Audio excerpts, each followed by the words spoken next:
manager I've ever had. And last, a few years back, I had a studio owner ask to meet with me to talk to her about how to put yoga videos on the internet, where she basically asked me. Hmm? Sorry, Adam. Mm. Yeah, they're coming. When is it coming?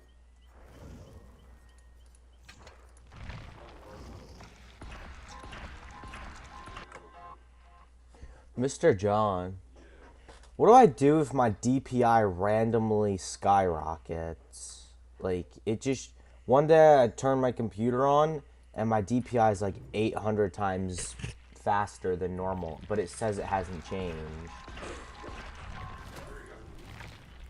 You're setting with your mouse. You're not changing it. Yeah, it still says I'm at 1200 DPI, but it feels like 4000. Sounds like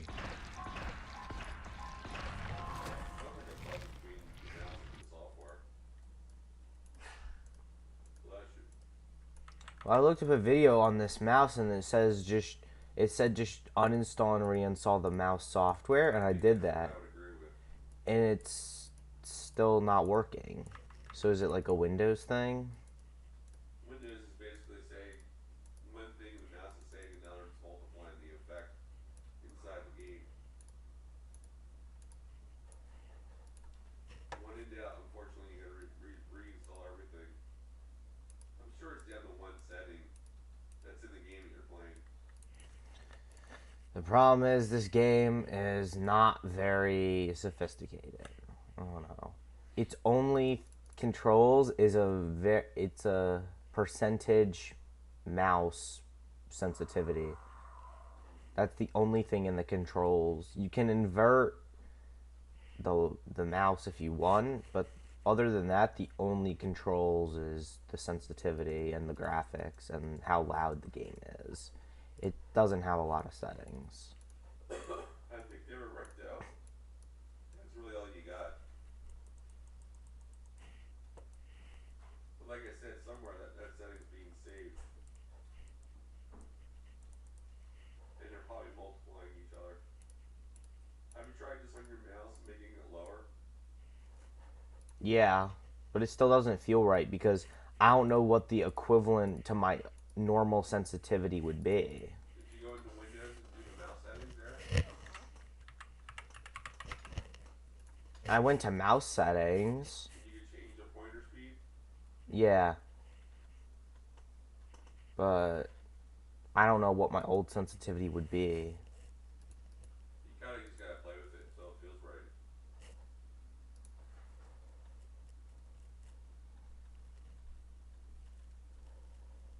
That's all I've ever done.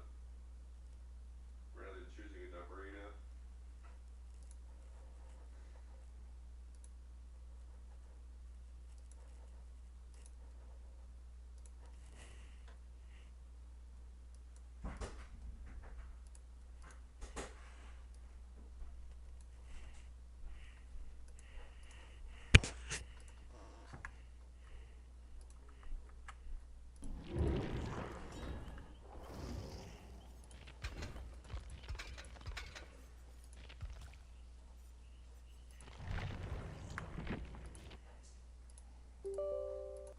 Me to do all the camera work, all the audio, and all the editing for free. So with that said, this episode of Hotel Hell triggered some harsh flashbacks from my past, and it was very triggering to watch Rena and Vonda be responsible for people's livelihoods, considering how incompetent they are. You know how to use this?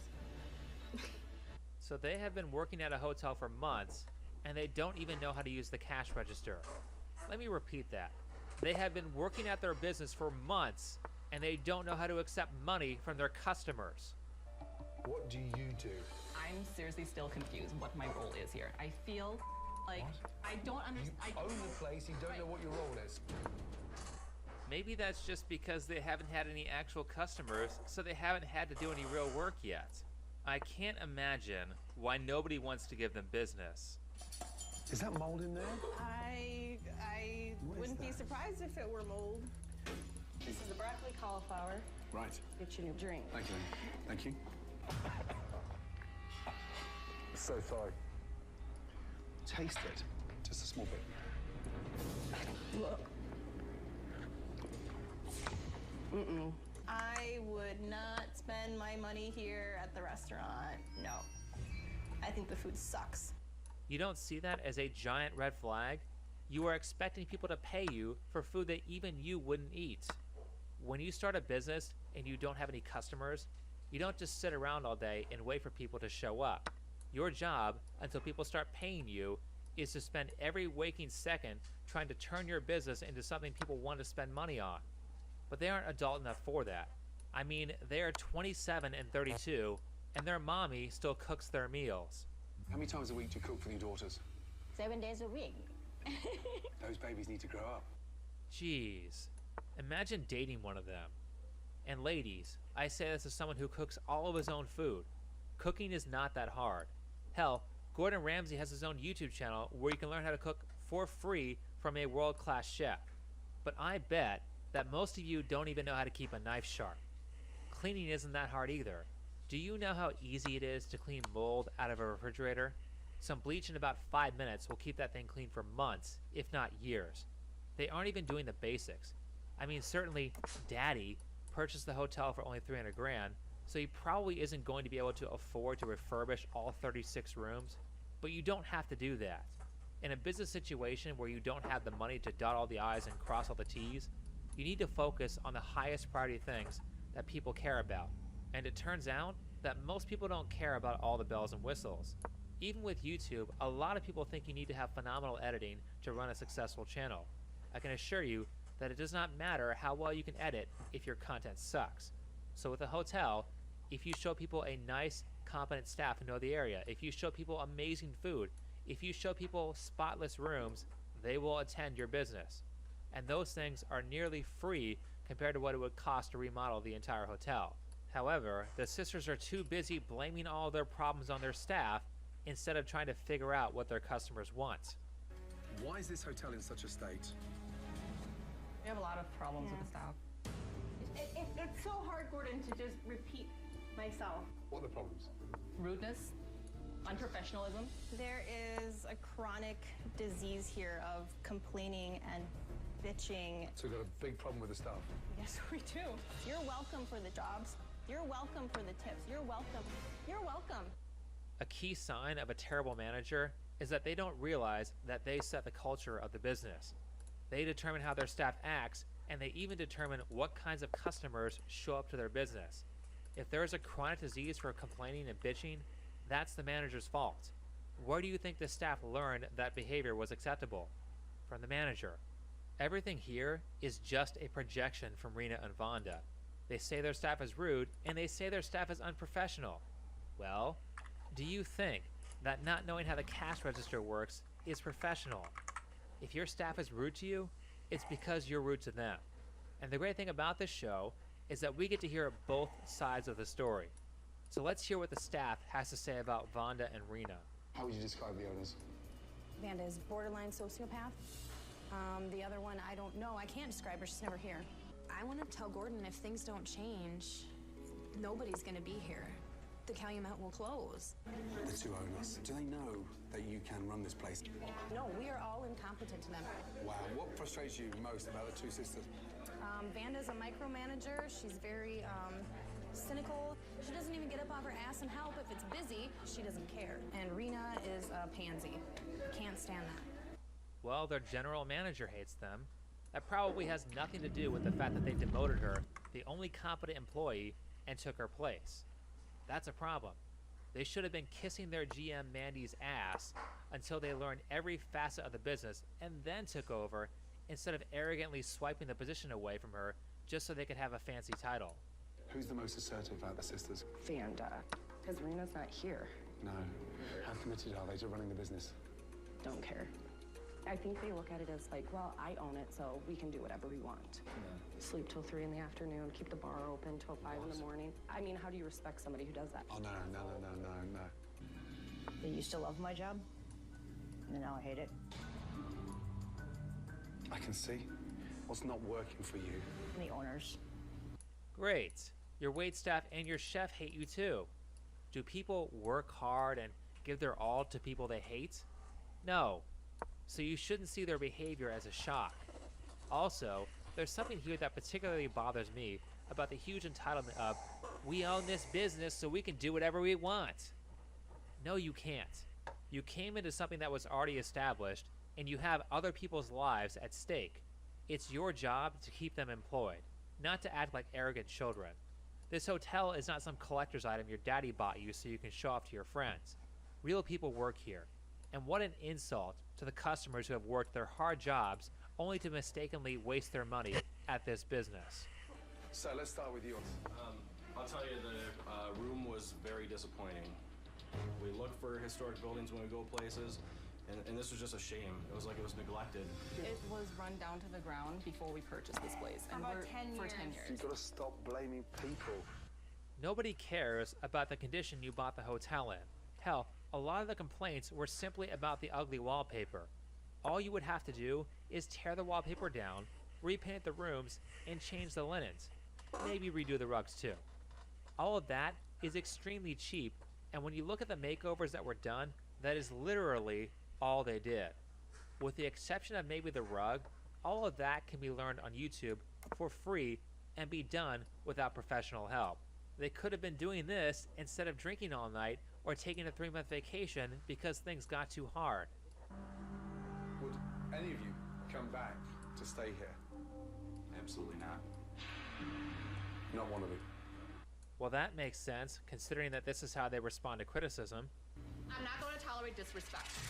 You know, we're not getting paid. We're not paying ourselves. You can't, as owners, complain about not being paid. You have turned every member of staff against you. Have you ever employed one single member of staff? Like she even worked a day in her life. How could you say that, Jen? can't say that. You don't know me at all. You don't. If you were here for 2 seconds, you know I've been running my ass off for 3 You guys don't see me do these things. I do them, but you guys don't see it. You don't know the life behind all. You have no clue. You don't stop. You don't know me. My God, that is the most basic non-argument that women use all the time. And it's coming from 2 women who have done nothing. The reality is that if they were actually working, then the staff and the customers would notice the fruits of their labor. They would say things like, "Wow, Rena, you work so hard, I never see you take a break." Instead of multiple employees complaining that Rena is never at work and cries all the time. It's insulting to watch them get offended when their employees bring up the very obvious fact that Rena and Vonda are lazy. Do you honestly think that you are capable of running this hotel? When I want something bad enough, and when I have my mind up to it, I always accomplish. At 32 years of age, tell me one thing that you've accomplished in your life on your own.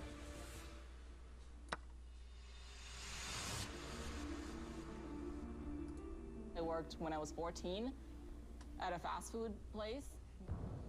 Are you serious? You want me to get impressed with that? No, but I'm just saying. That's pretty good. Hell, I'm surprised that she was even able to get a job. Rita, does she always run away when things get hard? Yeah. Now, does everyone see the problem with giving people positions of power they don't deserve? This is what you get.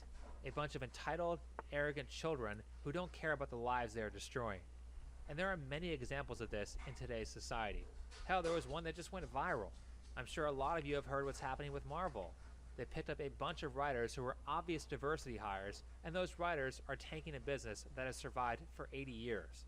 How about instead of hiring someone because she's a woman, you hire her because she is a good writer? How about instead of hiring an African-American non-gender conforming Zur to get more points with the Oppression Olympics, you employ someone who knows what the fans want? This is exactly what happens when you let SJWs run things. They destroy everything in their path. And it's these very people who are always shouting about how they are the most kind, the most helpful and caring and moral people. Really? Do you care about all the comic book stores that are going to go out of business because nobody's going to buy a book with 2 lead characters named Safe Space and Snowflake? Do you care about all the industries that are dying because you spend more time on propaganda than actual storytelling? It sounds like you care a lot more about your paycheck and your job title than you do about all the livelihoods of those people who are going to lose their jobs and their businesses. Feminists love to complain about men owning everything. Well, do you want to know why men are always at the top? It's because no one gives men anything. We don't get laws that force us onto company boards like women do. We don't get gender quotas. We don't get lowered standards in the military so that we can have a higher rank while being less qualified. When people hand you everything on a silver platter, you don't learn the necessary skills you need to survive on your own. You don't push as hard, and you don't do things like you mean it because you know someone is just going to do the work for you when you fail. You want to know something else? Men feel ashamed when they are given things they didn't work for. However, women feel accomplished when they use their vagina to get things they didn't earn. And when you do that, this is what you get. I would myself asking you to run my dog up the hill, let alone a hotel. And with all that said, that's enough for this video. If you liked it, hit the like button.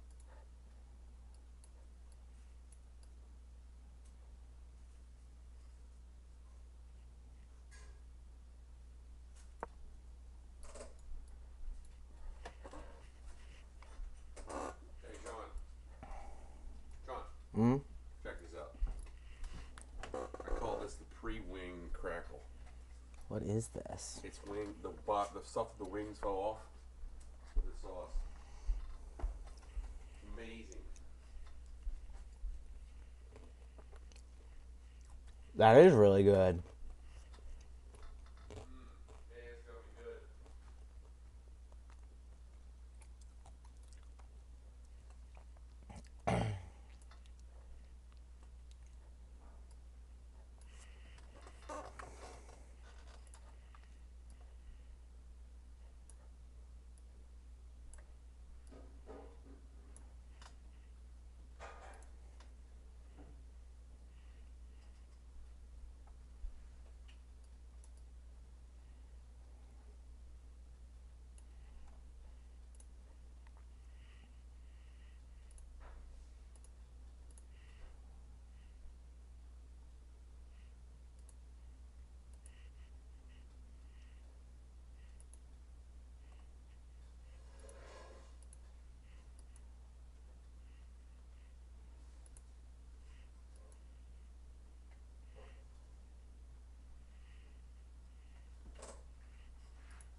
Adam, Yes. I purposely sacrificed my queen, 2 rooks, and a knight. And the person in chat said GG once I sacrificed my queen, and then I checkmated him a move later. And Imagine saying GG right before you lose.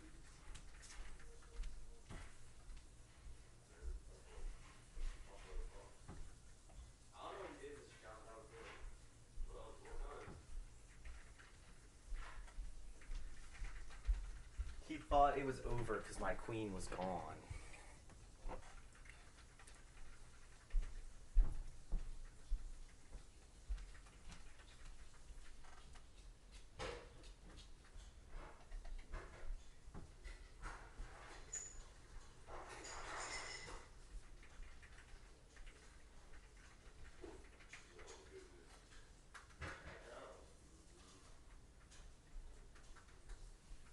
There's your batch. I think it's your batch.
Okay,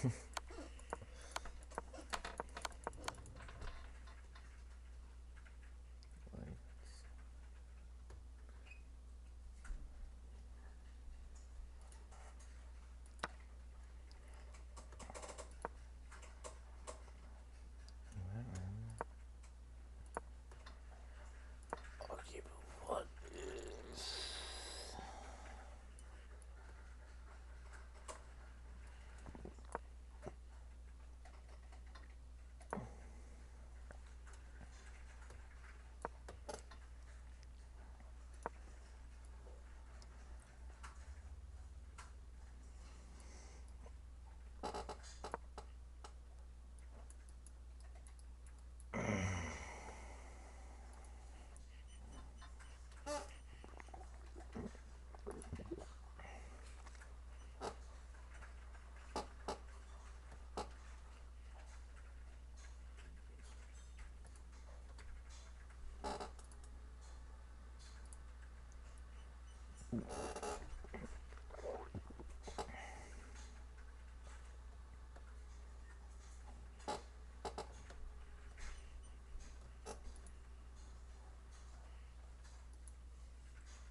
course, I can't eat all of them, so. Gotta make a fucking mess. Excuse me? I made a trucking mess. Exactly. Well, if it's to make good food, then it doesn't matter. I think that hot sauce is pretty damn one. Sauce button. Subscribe if you're new. Comment and share. If you would like to support this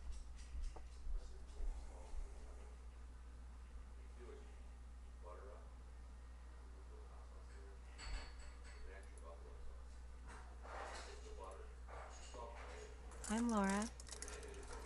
If I had to pick a yes or no for whether or not I'm a hoarder, I would say no. I'm John. I'm Laura's boyfriend. I would be more than happy to give him the clean, perfect life he wants, but he doesn't compromise. I feel like he doesn't love me and wants to control me. 5 plates here, and only 3 of us usually eat here. You're missing my point. Do you even remember what I said? Yes, and I What did know I that say? a lot of it is bull. It could be anybody. But nobody, not one person who bitches and complains about the kitchen being a mess cleans it ever. Insist on yelling louder than the other person, and that makes you right. And guess what? It doesn't. This episode of Hoarders is a great example of why you do not listen to what people say, but instead you watch what they do. Actions speak far louder than words. That being said, there are certain actions you should look for, and then there are certain actions that people do externally that reveal who they are on the inside. One of the major things to look for is how clean a person is and how well they maintain their personal items. People who are not willing to maintain their stuff are telling you that they aren't willing to maintain themselves. So for example, if you date a girl who treats her car like crap, then she is telling you how poorly she's going to treat you as soon as she gets comfortable. In the case of our hoarder Laura, she is tapping into something even greater when she says things like this. I'm tired of getting rid of stuff that means something to me just because I live in his house. I'm so done. What is she saying here? She is saying that the junk is Who more is the important biggest- than the guy who she lives with for free. Junk is more important than the father of her daughter. Junk is more important than her children. This may sound terrible, but yes, quite a number of people value their crap more than they do their own family. Yet they wonder why all of their relationships are terrible. What this also says, and this is the case with all hoarders, is that Laura doesn't have a sense of what's valuable and what's not. The fact is that the more stuff you buy, the less valuable your other stuff becomes. If she can't prioritize what's important with physical objects, then she won't be able to do it with anything else. None of this stuff is valuable. She is literally collecting junk. I'm Angelina and Laura is my mom. In the house there's Tupperware, there's paperwork, there's clothes. It's like a giant mess. I'm Jessie and I'm Laura's stepdaughter. Like there's clothes everywhere. The dining room, clothes, the kitchen, even more clothes, and you can barely walk through the hallway because there's so much random stuff. This is why cleaning is one of the first recommended steps to self-recovery. It teaches you complex lessons by doing something simple. When you clean, you learn self-maintenance and how to prioritize items that are important. That is absolutely key if you want to be happy. A few high-value items are worth way more than a bunch of joke in all of sports. Some people might argue the Washington Generals, which is the team that the Harlem Globetrotters always play against. They travel together and the Harlem Globetrotters always win against them because the Generals are just there to have fun with the Globetrotters in order to make a spectacle out of the whole thing. They're kind of designed to lose. But they're not the biggest joke in sports. That honor belongs to one man in particular. His name is Dillon Danis. This goofball is someone you might have heard of because he's that coward that started a lot of shit with KSI, and then the second that it reached the fuck around and find out moment, like a week before they were actually supposed to fight, Dillon Danis backs out and weasels his way out of it, coming up with all kinds of pathetic little excuses, and then still tries to act tough. He's a washed up fighter who all he does now is just shit talk and then promotes scams on Twitter. People have more respect for the flies that hover around public porta potties at a fucking music festival than they do this man and his career. And yet somehow he finds a way to sink even lower. He was recently the primary clown in CoffeeZilla's newest video, where he got used like a fleshlight by CoffeeZilla in order to prove a point that Dylan Dennis will promote absolutely anything at all as long as you pay him. And it turns out you don't even really have to pay him that much, all things considered. Just giving him a pack of cigarettes will get you like a 24-hour tweet promoting whatever vile scam you want. Like, it's actually pretty wild. So, CoffeeZilla's video exposes at least 20 scams that he's done in his past, as well as convincing him to do yet another one. You know, hop back in the saddle, get ready for the rodeo, and engage in another scam tweet that CoffeeZilla cooked up with a completely fake crypto project. And he wanted to see how much does Dylan charge, and does he do any amount of research at all into the things that he proudly posts on his Twitter.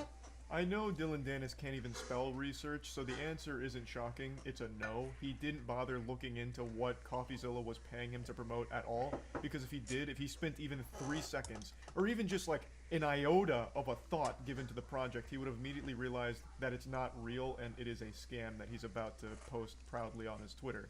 Because CoffeeZilla laid it all out in front of him. And it's not even like it was hidden in plain sight or anything. He literally spelled it out, word for word. In a contract he sent to Dylan Dennis, it even says that it's not real and you're going to be the butt of a joke. It was literally, it was just there in the contract, and it wasn't even a long contract like buried in fine print. It was like a core piece of the contract that just says, this is basically a fucking scam, and Dylan still signed it. It's baffling. So, I'm getting ahead of myself here. I'm just trying to give a general breakdown of the situation. Of course, the full CoffeeZilla video is going to be linked in the description. It's fucking beautiful per usual. I'm just going to show you some clips from it. But one other thing I want to point out is the reason CoffeeZilla went after Dylan Dennis is because Dylan made a whole song and dance, a big hoopla about how bad he feels for everyone that got scammed by Logan Paul's Crypto Zoo. And that's what tipped everyone off to how many scams he himself has done, which led to this investigation in this video by CoffeeZilla, Oompaville, and Zach XBT. And it's a fucking amazing ride. It really is. Dylan Dennis is an MMA fighter famous for 2 things: cage fighting and not fighting KSI. True. But on December 23rd, he decided to be famous. Also, apparently, I didn't know this until recently. He's not even famous for actually fighting. He's famous for just being a guy that, like, kind of rides Conor McGregor's dick. What's his actual fighting record? Because I said the same thing. I'm like, yeah, he actually fights. But his actual MMA record is 2-0. He has fought 2 times. Once in 2018 and once in 2019. Look at this shit. So he's not really a fighter. he's fought twice. Like, his whole claim to fame is, yeah, I'm a fucking stupid asshole. And that's it. And he won't even fight a YouTuber. 100% win rate, that is true. He is undefeated. But then again, so am I in MMA, to be fair. I am also undefeated. It's kind of meaningless when you don't have a whole lot of fights under your belt. Calling out the scammers. He writes in a tweet, "Damn, Logan Paul is a scumbag. Feel bad for everyone he scammed." And of Thanks, course, Dylan. No one's gonna really disagree with this, so the likes rolled in. But what Dylan doesn't What a know saint. is he also What a has a saint. history of scamming people on Twitter. And what Dylan didn't know is that there was a detective watching him. That detective was not me, actually. I wish it was me. It was my buddy Zach XBT on Twitter who Whoa! said, "Damn, Dylan Dennis is a scumbag." Hey, this is all coming full circle. You might remember Zach from the BitBoy Crypto thing. He was the guy that, like, tracked all of his moonshots and, like, called out a whole bunch of shit there. So I reached back out to Zach and I said, "Hey, good tweet, but I want to find out how many scams exactly this guy has promoted." So Zach started digging through the garbage bin of deleted tweets, and we found out pretty quick there were a lot more. What the fuck is it? Baby Dinger? What the fuck? Baby Dinger token is the next Shiba Inu. Oh man, if anyone has any baby dingers, you should immediately just lose the right to earn money in your life. You don't deserve it anymore. Ring Dinger. Hey, let's not besmirch the good name of the Ring Dinger. That's as far from Web3 crypto as you get. That is literally an old man who snaps your head off. I wanted to trick Dylan into giving me the amount. The rough idea was to approach Smart. Dylan and say, "Hey, I created this dumb NFT project that's completely fake. how much would it cost for you to promote it? He gives me an answer, and I have my price. Who looked like he would be serious about selling you an NFT collection, and that's when I thought of my buddy Oompaville. Yes. He's the guy who's actually really sweet in real life. I did know Oompaville played a big role in this here. So that is exciting. Very smart. CoffeeZilla recognized that Dylan would certainly say no, knowing for sure that it's a honeypot if it was CoffeeZilla that reached out. So he used Oompaville. Whom, I mean, that looks like a well-adjusted man to me. Like, that's a trustworthy face right there. So he used him as the proxy. That's genius. We can provide all the marketing copy.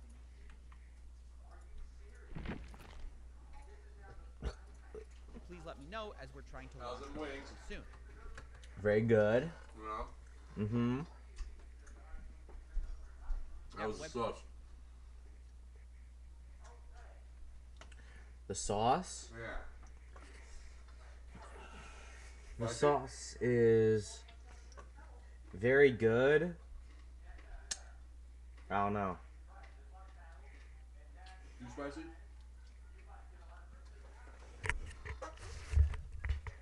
I don't know. I need more water. It's always spicy, but it's a little bit more. It's still technically medium.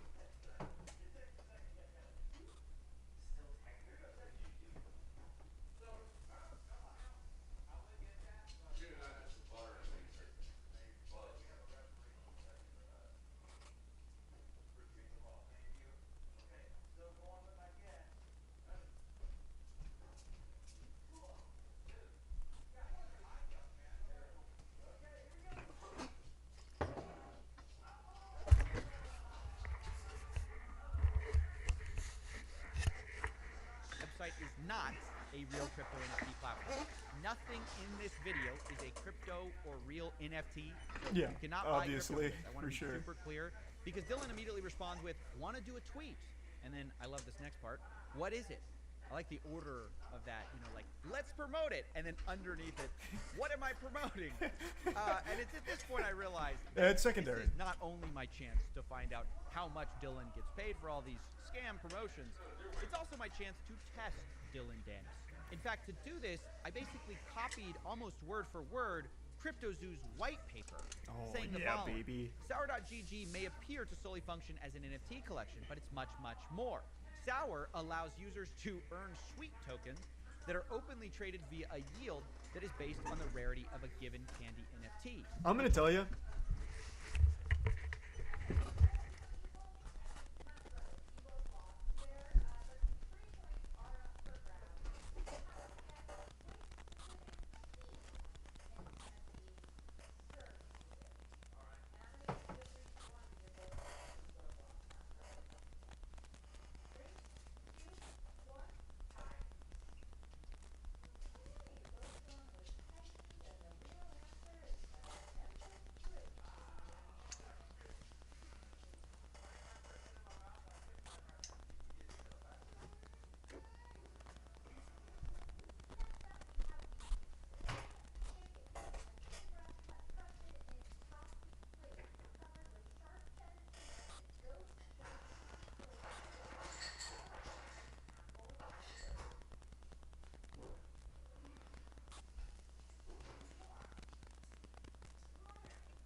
Right now, Coffee, I love the attention to detail here. I think that is super smart. I'm not convinced Dylan Dennis can read.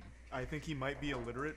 So he just saw words on the page and he's like, man, this is legit. All these words, they have meaning, I have no doubt. I'm in.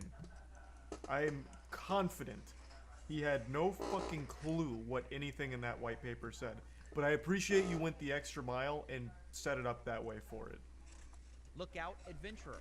Now this is a sentence which means nothing unless you lay it out by the first letter of every word. And then it spells CoffeeZilla.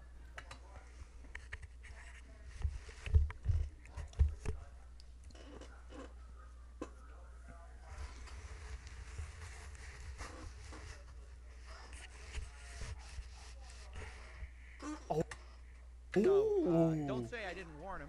And obviously, That's even way if too I smart hadn't for warned him, Dylan. Dylan Dennis surely wouldn't promote a crypto zoo project, right? Because he feels too bad for the victim. And then ETH? Question mark? And at this point, I'm just a little surprised by how easy this all is. Zero due diligence is I'm not being surprised done at all. here. We have created the weakest facade possible for an NFT scam, and he's just immediately on board. After we settled on that, he sent me payment information. I am shocked he can even get 5K for a tweet. His Twitter isn't exactly what you'd call booming. The only time he gets engagement is when people are laughing at him. Like, here, let me go to his Twitter real quick. Let's see, what's his most recent tweet? Because he deleted this one, I remember that. His most recent one is, if Alexander Volkanovski beats, okay, it's a fight, I'll give one person who likes this tweet $1,500 and must be following to win. So he's actually having to do he has to farm. He has to do giveaway farming. But before that, it's literally nothing. And he got 8K likes on the farm. So even by those standards, that's pretty low. So I'm shocked that he's actually asking 5K. Though I doubt many people are actually giving it to him. Dylan gave us a brand new crypto wallet just for this transaction. Whoa! Which seems to imply that he probably makes new wallets for every new deal he does, which is Definitely pretty not his true. own idea. And at this I point, I promise. realized I had a choice to Someone told him to do that. take what I learned, present it to you guys, and stop this little charade I had with Dylan and make my video. And Dylan would just keep doing this because his fans wouldn't know. Wait, Or what was that I last could one? Was that Face Riders? What the fuck? Did I read that correctly? Right before Baby Dinger. And Dylan would just keep doing this. Oh, I'm riding with Faceless. Gotcha. I thought that said Face Riders. I was like, damn, another fucking wild one. Because his fans wouldn't know. Which is actually pay Dylan to post a link to our fake NFT project. But the twist would be, as soon as he posts that link, it will become a website dedicated to every scam tweet Dylan Dennis has ever done. And remember that this website would be linked by I Dylan like that. Dennis himself Huge. to all of his fans until he kept the tweet for certain periods of time. And to my surprise, he Okay. agreed to the terms. And That's smart. That's super smart. Yeah, so space it out so that way you can get the most juice for the squeeze here off the tweet staying live. I can also promise you, Dylan Dennis has no idea what any of these words he's using here mean. He's used too much punctuation. There's 2 periods in there. That's far more than his reading level permits. He's got percentage sign in there, some underlines, parentheses. Dylan Dennis tapped out once he saw payment structure. He's like, all right, payment. I know that one. Okay, whatever else. website, which is just a website with all his previous transgressions. Now, I did talk to I some want to read that one. What was that? I'm bullish on what? These all have the worst names. I'm bullish on Rock Smart Chain. Rocket Raccoon. Hype. from ZachXBT. He found over 20 projects that Dylan promoted and then tried deleting, where many of them were rug pulls and scams. It was at this point is I drew up a contract for Dylan to sign before this whole thing goes live. He didn't read it. And in it, I lay the whole thing out. And this is what I meant by headwinds. This is where he probably will catch us. Because in black and white, I lay out our whole scheme right in front of him. So it literally says, like, you're going to be the butt of the joke. It says people aren't doing due diligence. Oh, it says God. that we're going to be switching the website to show his prior promotions. So we lay out the whole thing there. Oh, and no. what we're really banking on is he's not going to read any of this. He's just going to see money and just sign it, which is the whole 100%. point of this entire He thing. can't So read I it. think it fits. Sending it. All right, and then I'm sending the drive link. I mean, we've sent the contract now. We're just waiting. We're literally waiting. He's going to instantly respond with the Yeah, sign. lit. It's going to be less than 2 minutes. Oh, I agree, bro. I agree. It was 3 minutes. I was so fucking close. I was so close. Idiot. That's right, ladies and gentlemen. He agreed. I was so and close. You might notice that we weren't actually able to use DocuSign and get his signature because it was experiencing outages at the moment, the actual website. But we were able to just have him do a written agreement in DMs that he agreed to our terms. And although That is real, by the way. if you get in writing something like that, that is actually an enforceable thing. It's not as strong as like a full signature, but that is like actually enforceable. So, what a fucking moron. Holy shit. Go ahead and tweet. Refreshing now, I guess. See what he says. Run There's it. been so much work that goes into this. You guys didn't see this off camera. Dylan starts talking about where's your community. So we have to whip up this community from nowhere. Oh, Our fuck. community doesn't exist. We had to create a Twitter profile. We had to buy a bunch of botted followers. An hour ago, it didn't exist. I don't think I've ever been so excited about something in my life. Nice. What was the total spend on this, I imagine? He tweeted it. Huge. I can't believe he did it. He actually did it. He just tweeted it. What an idiot. What? I can't believe it. What can I say? So I knew this tidbit of information real quick before he points it out. The actual tweet just has the word scam in it. Sour NFT candies are moonbound. Scam. Believe It's it. so adorable. What can I say? He They couldn't have promoted made it a any more tweet clear. which literally spells out in first letters the word scam. Yep. I hope this is. Oh man, Dylan. Now he's ducking CoffeeZilla and Oompaville's attempt to communicate just like he ducked KSI's fight. God damn. That's all he knows. Yeah, he'll never mention this, unfortunately. That's his modus operandi. He just is a fucking perpetual loser, I guess. Oh, I did see that. There was a lot of brain rot takes about how what CoffeeZilla did is actual entrapment. And I'm pretty sure those people are just as CTE riddled as Dylan Dennis to think that what CoffeeZilla did is anything even remotely. Of low value junk. However, Laura doesn't want to deal with any of that, but she still wants to look like a good person. So the way she solves that problem is to take the focus off of herself by convincing outsiders that she isn't the evil one, her boyfriend is.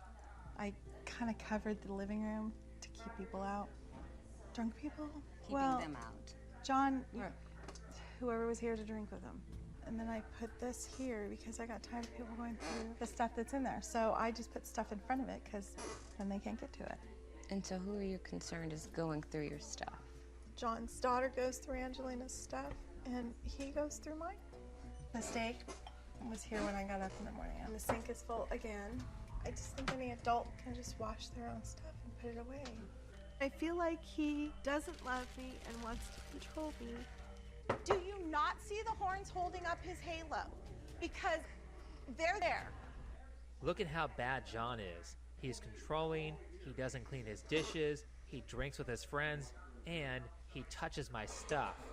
Don't you see how terrible he is? I'm not the one who has to change. He is.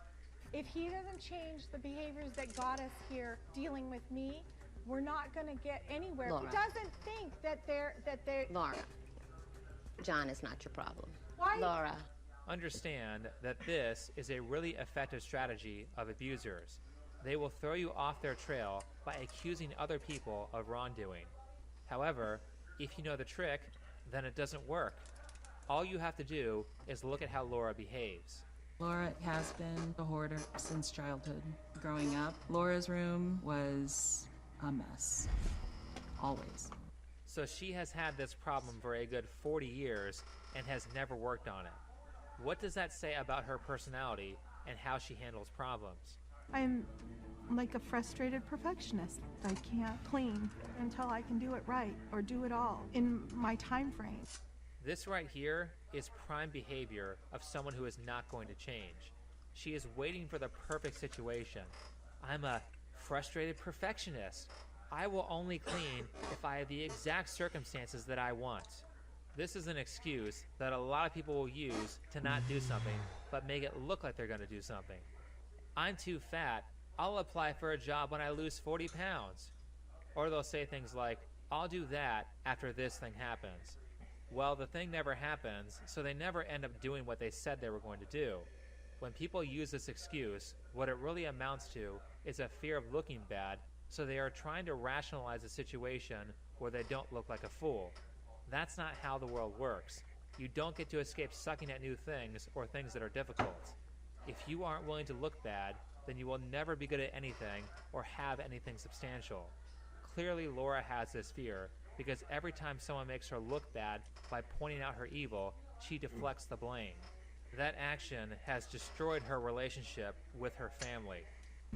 I used to get upset on a daily basis about the house, and it always resulted in a screaming match, which wasn't doing anybody any good.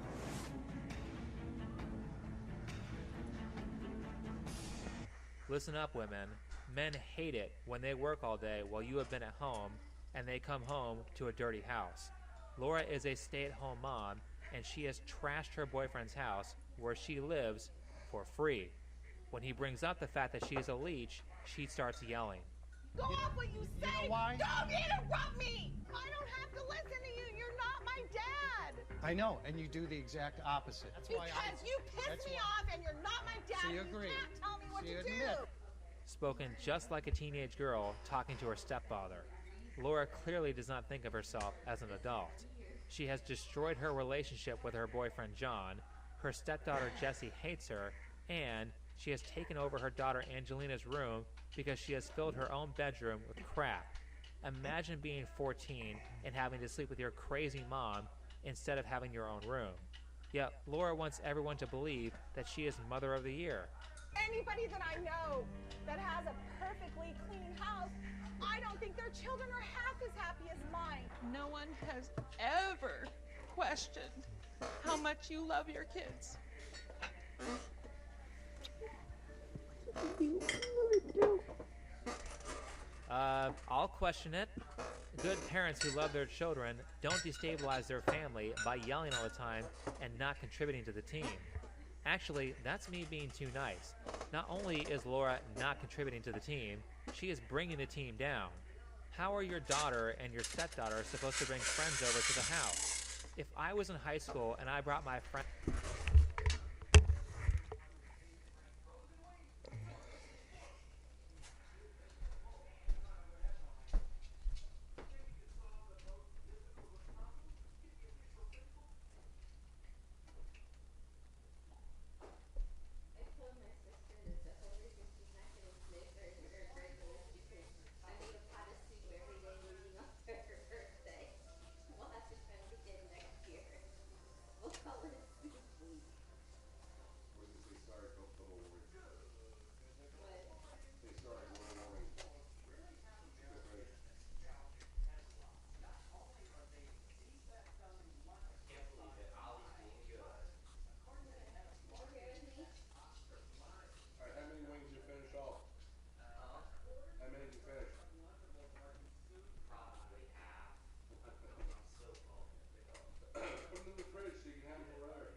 Actually, lots of space.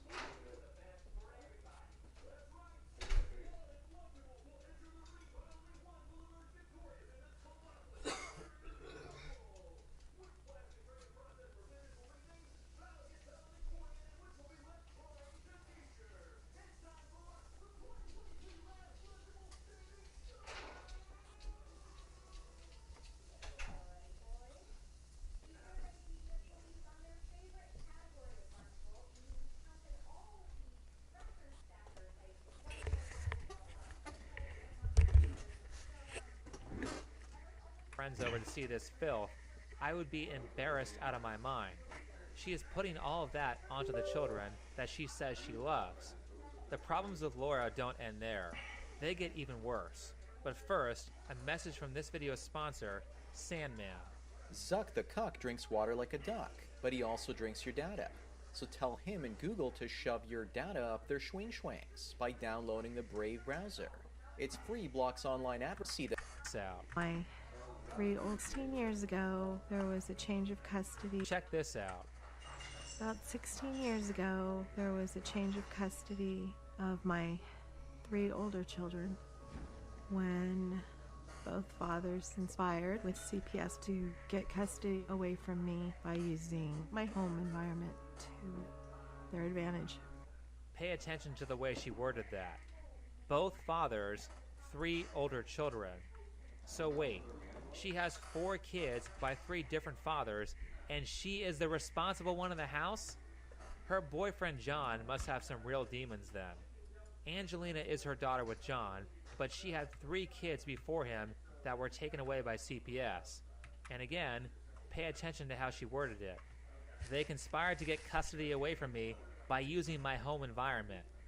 So she is saying that hoarding fucked up 2 relationships in the past, and now she's going for a 3rd. Just like her previous relationships, her current boyfriend wants to break up with her and get full custody of their daughter. I always intended on getting custody of Angelina. I don't think that being around her mom is going to be helpful. Keep in mind, guys, this is what Laura used to look like. A fate that happens to many hot women who are crazy as soon as they get what they want. Laura is not an outlier. Such a remarkable woman, though. Someone you can really look up to. Now, I don't know how her other 3 kids turned out, but we can see who her 4th child, Angelina, is becoming. I don't like that Laura and Angelina have to share a room. Angelina should have her own room. I like her in there. I like her sleeping in the bed because I like to know she's there. I love my mom. I guess I'm a mommy's girl. During the entire episode, this was the most devastating thing to hear. Laura is a disaster, and her daughter looks up to her. When people have role models, they mimic their behavior. So it comes as no surprise that 14-year-old Angelina's room is a complete mess. I originally thought it was her mother's trash, but they state in the show that almost all of it is Angelina's. Angelina is going to repeat the mistakes of her mother. It's not just that. It also seems that Laura's goal is to infantilize her daughter so that she doesn't become independent. Is this 100% all your stuff in here? I'd say 97 to 98% of it is probably hers. Just want to make sure that you speak, Angeline. Okay. You know, Dorothy asked you the question and your mom answered it. What just happened here is that Angelina was given an opportunity to articulate her position, and her mom stole that from her. That's a telling sign of a controlling parent. Laura does this multiple times during the episode, and probably more when the cameras are off. Kids need the opportunity to fumble with their words, otherwise they won't learn how to speak for themselves. You can see that in the way that Angelina speaks. She is 14, but she articulates like she is 7 or 8. I think the dresser would be more useful for her. It's kind of falling apart and my clothes always get stuck on it. No, thank you. You can take it. Laura is so selfish and cares so little about her daughter that she even manipulates her daughter into hating her father. You know what makes you a bad parent is brainwashing your daughter to hate her father, and that's wrong. This all comes from a person who thinks that she can do no wrong. Everybody sins and everybody makes mistakes. You should be really suspicious about the people who try to hide that in themselves. But despite Laura's cancerous behavior, John actually appears to be saying the right things. Talk to me. I'm tired of listening to everybody talk bad about Mom.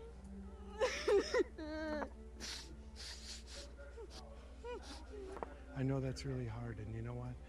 It's very hard for all of us because we do care about Mom, but she needs to get better, you know? I understand that, but I just don't understand why you guys have to talk bad to her. Come here, give me a hug. Here. I understand. I want to apologize to you. You know, for much stuff. Yes, a father apologizing to his daughter for his mistakes. None of that, I did the best that I could, or you survived, it couldn't have been that bad. These are bullshit excuses that bad parents make, and they don't work in the real world. Imagine that you pay $20 to go see a 2-hour movie, and it's terrible. Does the director get a pass for making a shitty movie because he did the best that he could? No. He wasted your money and your time. The least he could do is apologize for his failure and try to do better the next time.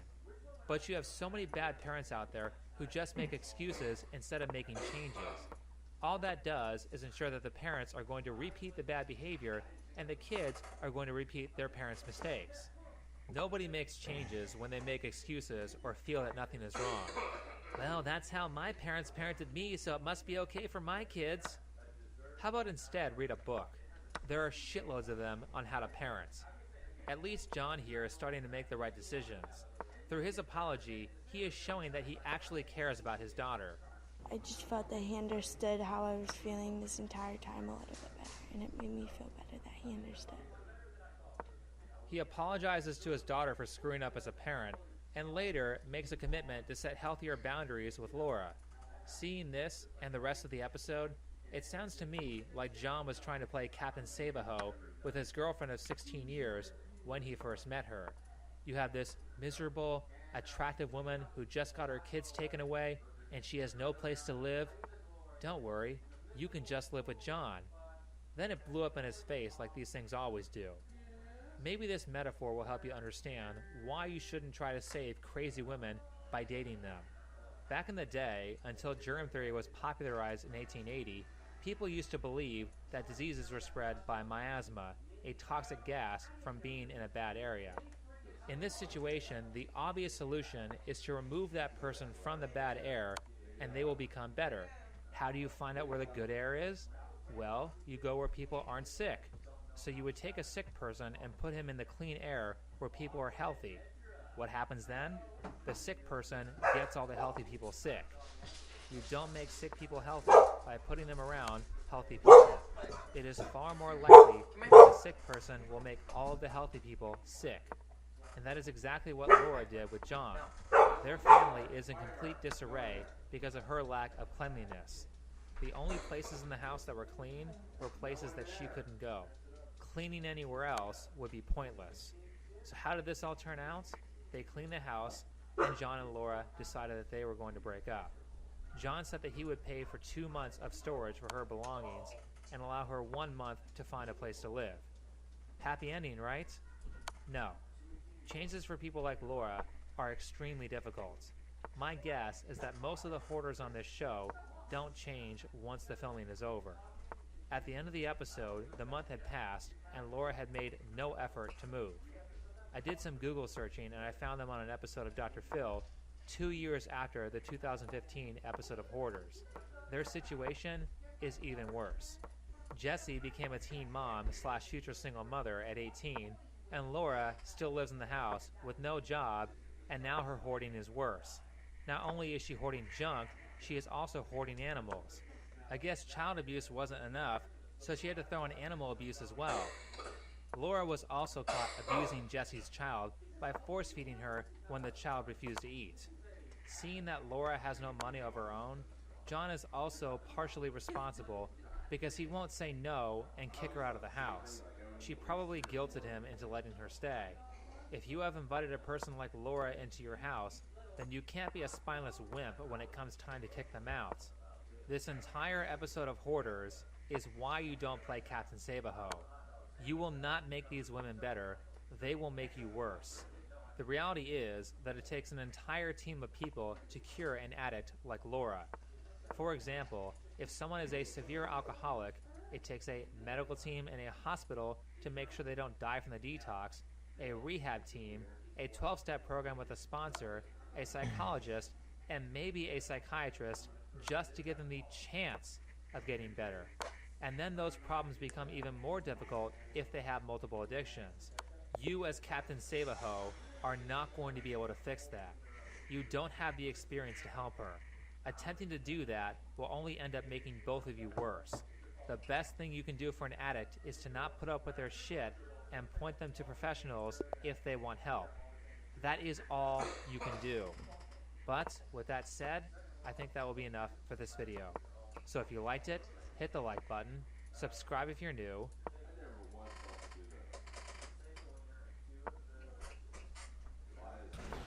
When we purchased the Julian Price house, they told us that we'd not only get the house, but that we were going to get the house and the hoarder. I don't mean to be really blunt. This is no longer your home. All the stuff must leave this house. You have every right to look at all of this and say, my God, you're a hoarder. But the truth is, I do not perceive myself as a hoarder. So we can throw that container away with the sand in it? No. Why not? can we throw the sand away? No. I think it's important that people understand what is required to effectively solve serious problems in a relationship, and more importantly, how the government has made that impossible in a marriage. The reason men are moving away from marriage is not because of irrational fear. It's because there's no possible recourse in the event that the relationship goes south because of what the woman is doing. Women have recourse on men, but men don't have it for women. And in order for there to be a power balance, both sides have to be able to instill consequences if the other side is behaving inappropriately. Otherwise, both parties will be unhappy. No woman is happy being married to a pushover, and no man is happy about being bossed around all the time because he's afraid of family court. This episode of Hoarders is a perfect example of what I'm talking about. It follows a gay couple who purchased a 4-story, 31-room house in Greensboro, North Carolina, that was foreclosed on by the bank. They were able to buy this mansion for only $400,000 because they agreed to deal with the squatter who was in the house. The squatter, Sandra, was a formerly successful interior designer who bought so much crap that she filled up every room of the 31-room house and every hallway. This episode was so ridiculous that I almost would think it's fake, but my late aunt was a hoarder, and after she died, my family spent 2 weeks removing all the garbage out of her apartment. There was literally trash everywhere, and it's the same with Sandra. She is literally collecting garbage. Wayne, can you set this in the wagon? It's just heavy, I'm afraid I'll trip. Rock. Yeah, I know. You're gonna save a rock. Ooh, that needs to go with me to the car to wash and use to clean up with. VHS tapes, CDs, plastic pools for children, bent trading cards, and broken furniture that people left on the street. It's almost like she's lived 40 years without ever taking out the trash. But anyway, the reason Sandra is being evicted is because she refinanced the house a bunch of times and then didn't pay her mortgage for like 5 years. She's remained there for about 3 years, fighting the various foreclosures, which is pretty extraordinary, actually. That's a heck of a fight. My goal is to have the legal system invalidate the foreclosure. If it gets invalidated, then that puts me back as the real owner of the house, which is what I want. Sandra ran up over $2 million of debt and tried to get the loan invalidated. She did this on the premise that the banks were bailed out in 2008, so she wanted the taxpayers to bail out $2 million of her irresponsibility and kick out the new owners of the house. This is despite the fact that she thinks it's perfectly fine to own a $6,000 to $10,000 desk. And listen to me. This is a $6,000 desk, $10,000 desk, and it is insane to let those get away. Obviously, she should have sold that when she got into financial troubles, but Sandra has decided that she cares way more about material garbage than she cares about her well-being or even her family. I'm Earl. I'm Sandra's brother. You don't want to throw any of this away. Why are you wasting your effort when you could let these folks that are here to help you carry this stuff out of your past? So you understand. Earl, stop it! Okay. Now! I am not a friggin' idiot, and I understand every bit of it. Listen to how she speaks to her brother who is taking 3 days out of his life to help her clean so that she can keep some of her stuff. She's not grateful at all for that. She would much rather have him gone so she can sleep in her pile of garbage. She even cared more about that house than she did her own husband. In 1979, somebody approached my husband wanting to buy the house and tear it down. And he says, well, if you love me, you'll do it. I went, whoa, whoa, whoa. If you love me, you won't ask me to do it. So he left. Now, you have to be careful when you listen, because manipulative people will often leave out important details of the story to make it look like they're in the right. The reality is that her husband didn't just out of nowhere ask her to agree to sell the house. Judging by the way she handles her finances, they were probably deeply in debt, and the husband, as a responsible adult, was trying to sell the house to pay off that debt. She ended up choosing the house instead of him. I don't know what their exact situation was with the marriage, but to every other man who is married, that's pretty much it. If a woman decides she's not going to budge on an issue, even if it's her being a drug addict, she has complete power, and what she says goes. Because if she doesn't get her way, then she can own half your stuff. She can garnish your wages for child support and alimony. She can lie and say you abused her, and while she's at that, she can use the kids as human shields. This is why men back down when their wives are abusing them and stay in unhappy marriages. They know the consequences of the contract they've signed. If you were having a serious conversation where you're discussing problems in the relationship, and she starts calling you stupid, talking about how much better of a person she is, I do everything for you, you do nothing for me, or she starts screaming, then that's pretty much it. The argument's over. She wins. There are no consequences you can give in response to her abuse because she can just ruin you in family court. You are defenseless as a man. And you have to understand, a person like Sandra or a woman who is set in her ways will never ever be convinced with words that she has a problem. Sandra feels that Bank of America never had a clear lien against the home. In a conversation with one of Sandra's brothers, it was brought to my attention that she was considering continuing her legal battle to regain possession of the house. She's still hoping that that court ruling would be reversed. No. So we purchased the house legally, and we're doing all of this to benefit her. We do not want to drag our family through this. We do not want to incur additional legal expenses. We want to keep these crates. I'm going to pull the plug on this entire process if she's going to go ahead with the lawsuit.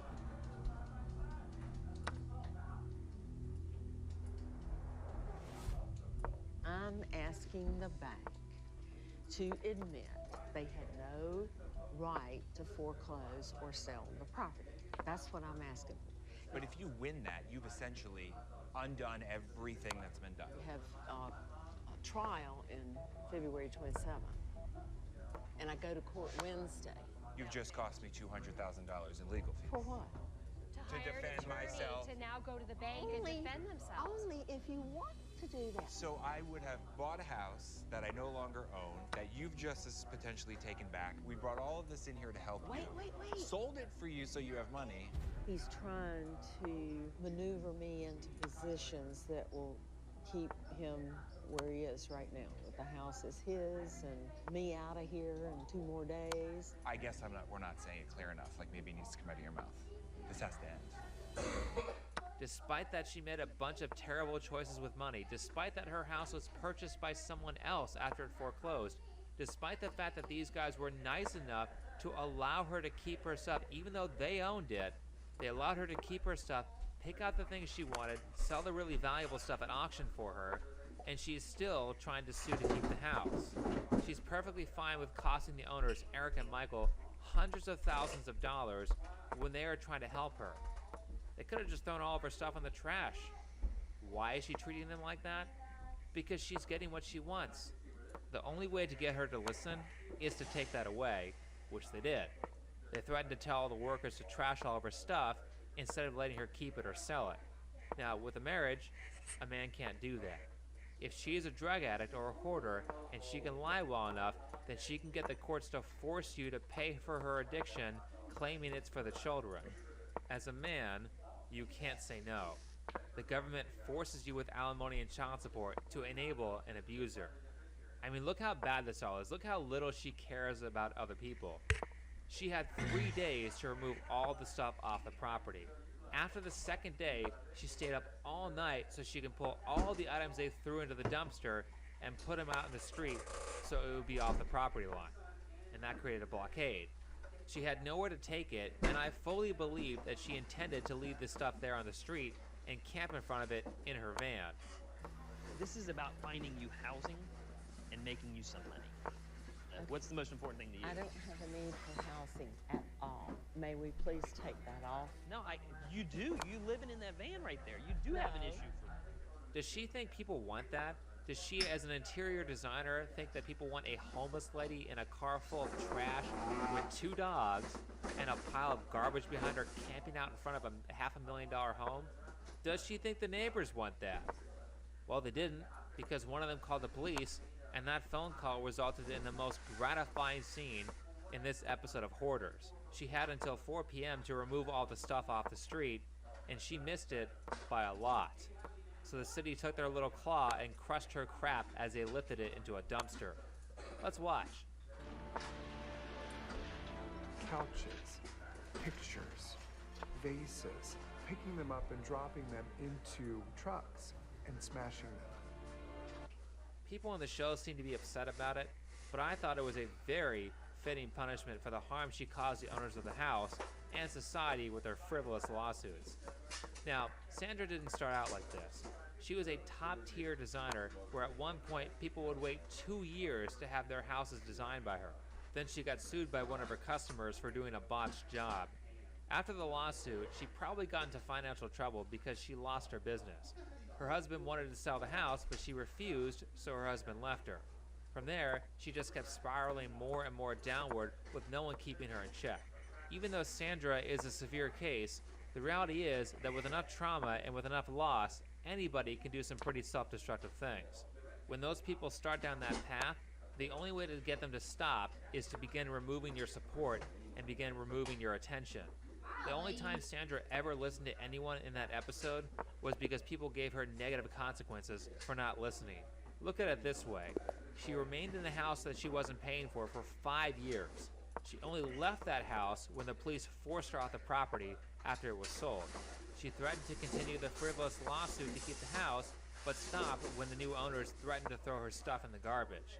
She intended to leave all of her crap on the street and only stressed herself to move it because the city came with big machines and destroyed any crap that was left on the street. No amount of rational conversation is going to change these people.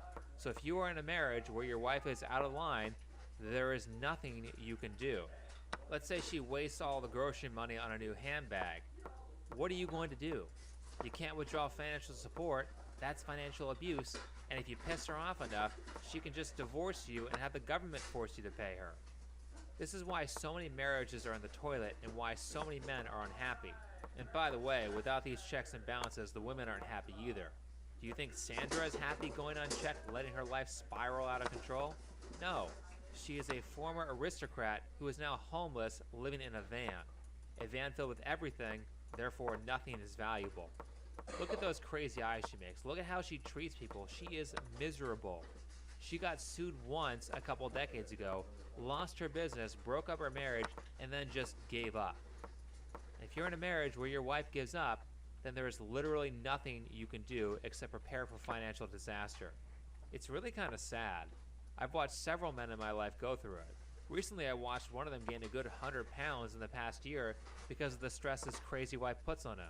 And there is nothing he can do to make it better because she refuses to do anything, and he knows she will financially destroy him if he creates consequences for her bad behavior. But honestly, if we allow things to get bad enough, any one of us can become like the hoarder in this episode. Any one of us can be thrown into a downward spiral. Maybe some of you have been there, and maybe some of you are there right now. You certainly have a good excuse. A lot of people have lost their jobs because of the Chinese flu. I've read many comments from people who just want to throw in the towel and give up. But I think of it this way. There are plenty of people out there who have survived way worse. I recently listened to a story that's linked in the description on the Jocko Willing podcast about a woman, Rose Schindler, who survived Auschwitz as a teenager. Both of her parents died. All of her brothers were murdered. All she had left of her family of 11 were her 2 older sisters and a few pieces of jewelry. She made it, and she's still alive today. I mean, I'll take unemployment over that any day. People have survived a lot worse. Don't allow the stress of this situation to make you weak. There are ways around your situation, and there are ways to ensure that this doesn't happen again with you. Maybe this crisis was the wake-up call you needed to get your life in order. Imagine that if instead of facing this living paycheck to paycheck, you had 3 to 6 months of your living expenses saved up. Great.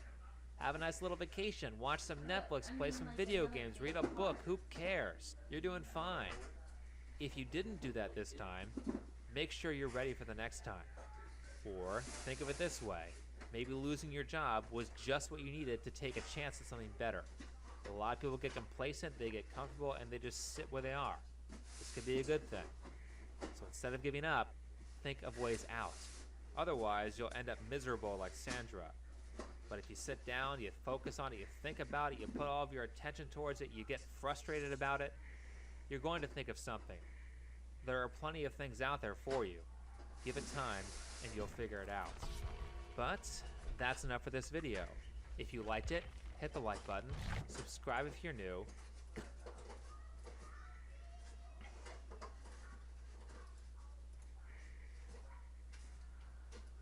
My clients previously testified and authenticated this was a text conversation. So the third statement on that page, it's in the lighter gray, right? Says the baby didn't even. Not really, but we are spooking jokes.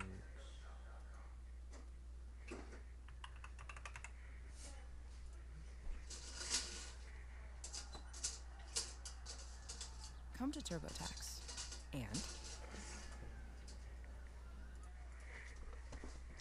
I wonder if that's actually him. Well, my sensitivity's messed up too. My mouse is just totally not working.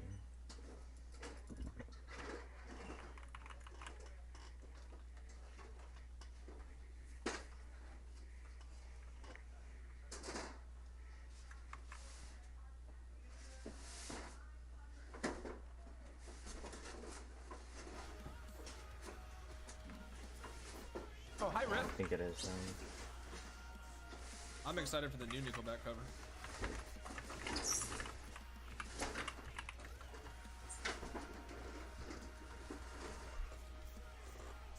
Yeah, rank reset's why I was trying to get to Eerie 1 on Survivor. I'm at Eerie 2. I don't think I'm going to make it to Eerie 1 before stream ends. But Eerie 2. What is the blood point difference? How many blood points do you... Oh my goodness, it is. And yep, my sensitivity's messed up. What would you know?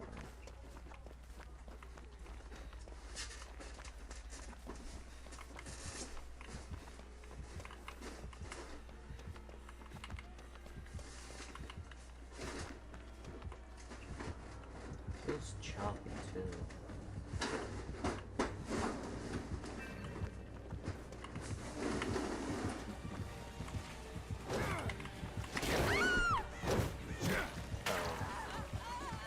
That's just an instant death.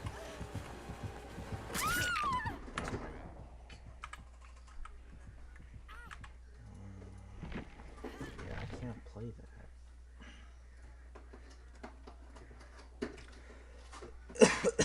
Sensitivity is just too messed up. I want you to hold him because he knows white people are evil. And again, this is you texting Nick and you say, bah ha ha, you're going to have a lonely, miserable father. Stop breaking things. You have no recent photos of Julian to post. I didn't break anything. Why didn't you have any recent photos of Julian to I post? don't know. Was it because you weren't allowing him to see the child? I don't know. Why you did it. Yes, it was because she wasn't allowing him to see the child. She wouldn't even allow him to know her address so that he could pick up his kid for visitation. Karen apparently is still refusing to tell my client where she's living, which is a legal custody issue, but then it's going to be really important next week when we start visitation as well. Okay. Welcome to Family Court. This is the case of Nicholas Ravello and Karen Sangalaza. They met at the start of the summer in 2017, and 2 months later, in August, Karen became unexpectedly pregnant.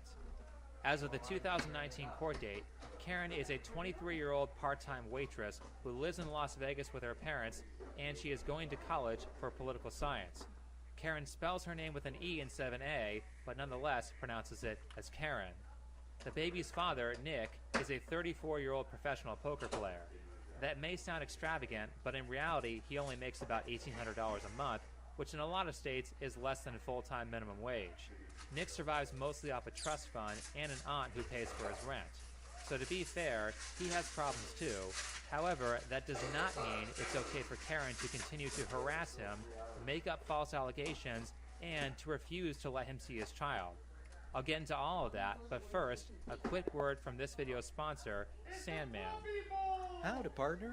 The Brave browser protects your privacy and gets you back in the saddle, making it safe to surf the web again, ad-free. Even Vladimir Putin probably uses it. If you do choose to see ads, you get paid for your attention in cryptocurrency. If you're still using YouTube on Google Chrome, then my pet horse is laughing at you. Don't let the stallions of Silicon Valley spy on you and mount you like a prize pony. Download Brave by clicking on the link down below. I have 2 court cases on this topic with 2 different judges. The first case of missing Karen is with Judge Linda Marquis. I'm going to go over this one first because if you were to watch all the material that I'm going over, you would notice that Karen is an extraordinarily good liar. She has complete control over her emotional state when she's telling a lie, and she knows exactly which buttons to push to make people believe her. Usually liars don't have that much affect control, and you can tell when they are lying by the way they speak because they are mimicking the wrong emotion. That's not the case with Karen. She is so good at lying that you would not be able to tell unless you saw the actual evidence. This is why we have due process and why we don't just believe someone anytime they make an accusation. So let's start with something important from this court case that I'm going to come back to later in the video. This first court case is going to set the stage a little bit for the next court case that will be later in the video. In this clip, what we are going to hear is that Judge Marquis is quite mad at Karen, who is refusing to follow the court orders from previous hearings. During this case, their child Julian is 9 months old, and it takes place on January 30th, 2019. I've been concerned about some of your parenting choices. Okay, we know that. Co-sleeping, you told me your pediatrician told you to co-sleep. Okay? You did. And I told you I was real concerned. You know how many kids died in Clark County last year from co-sleeping deaths? It's not appropriate. Okay? I asked you to speak to your pediatrician about it. I'm certain that your pediatrician told you not to do it anymore. I was so certain that I asked you for the name of your pediatrician because I want it on the record of who said that out loud to who. Okay? And they can deal with the Metropolitan Police Department about their advice. Okay? So in this case, there's to be no more co-sleeping. Remember this because it's going to come up later. Just in case you aren't familiar, co-sleeping is when the parent or parents sleep in the same bed as the child instead of keeping the child in a separate crib. The danger of co-sleeping is that parents can roll onto their kid and suffocate them on accident. Now, I'm sure you could find some Facebook article out there that tells you all of the amazing benefits of co-sleeping. But you have to ask, do the benefits of co-sleeping outweigh the possibility that you might suffocate your child? If Karen is actually worried about having a strong emotional relationship with her kid, then she has much bigger fish to fry than that. Like the fact that she is so unwilling to deal with the father peacefully that she will only exchange the child at the police station. Do you think that putting your kid in front of the police station 52 times per year is going to send him a good message? What about brainwashing your kid into thinking that his father is evil because of his skin color? What about the fact that you have made an extreme effort to keep the child away from his father? Is that good for him? And what about refusing to give the father crucial information about the child's health? Mom, if you get information, you can't hoard it. Okay? Why? It's not good for the success of your business of Julian. You've got to share that information. So if the doctor tells you you cannot give this kind of formula, you got to tell him. Okay? Mom, you have been extraordinarily uncooperative in giving information. If there is a specific formula, I've asked you twice, okay? What formula does the pediatrician want you to give? You absolutely refuse to do it.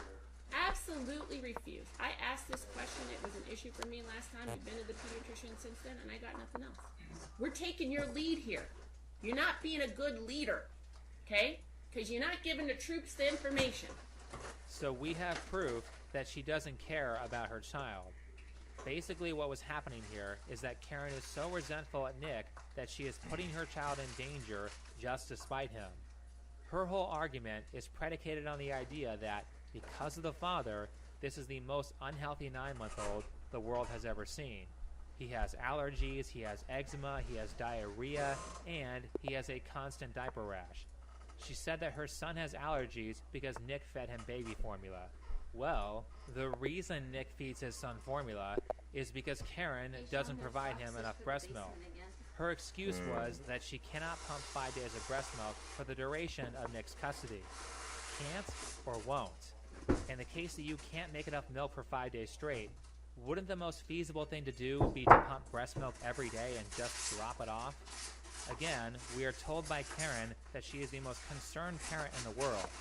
Surely for the sake of the child, she can deal with a man she doesn't like for the brief 10-second period it would take to drop off the milk. But that's not what this is about. Karen wants full custody of her kid, and she is using the breast milk and formula debacle as a tactic to keep her son away from his father. She insists that the child be breastfed. Formula isn't good enough because she says it makes him sick. She can't provide...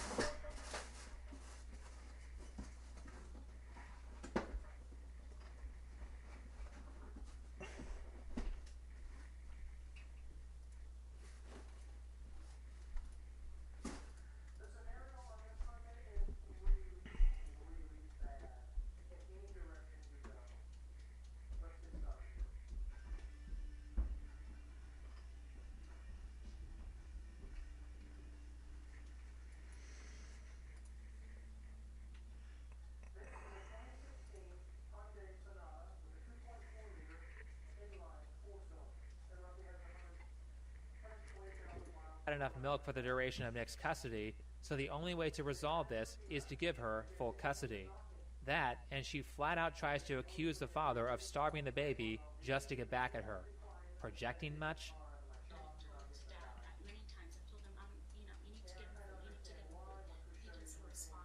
You think that dad's not feeding him at all? Absolutely, because when I pick up the baby, he's hungry. I've taken him to the emergency room because he couldn't lift his head. And so when I took him there, they're like, we don't really see what's wrong, but they checked him and they said he's hungry, you need to feed him. So I had to feed him in the emergency room over there. Just because the baby's hungry when the baby gets to you, doesn't mean that he's starving him. You want me to believe that the dad is not feeding the baby on purpose? Is withholding food, water, formula from the baby on purpose? To spite you? To be mean to the baby? It doesn't make any kind of sense. Okay, so that's all of our background with Judge Linda Marquis. Linda Marquis was very keen on making sure that the child Julian was being parented properly and was very outspoken when that wasn't happening, which is good. So naturally, Karen didn't like her and went on an internet talk show to slander her name. Let's move on to the second court case with Judge Nancy Becker, which takes place on November 26, 2019. Julian is around 18 months old here. In this case, both parents want full custody. Judge Nancy Becker explains that basically each parent would have to prove that the other is mentally ill to get that kind of ruling, and Karen certainly tries her hardest to do that through a series of lies. Except she makes the horrible decision of representing herself in this trial, and she makes herself look like a fool as the judge babies her the entire trial. Nick testifies first, so we'll start with him. Now, because this trial is about 7 hours, I'm going to speed through a lot of it and just hit the major beats. With that said, here is what Nick has to say.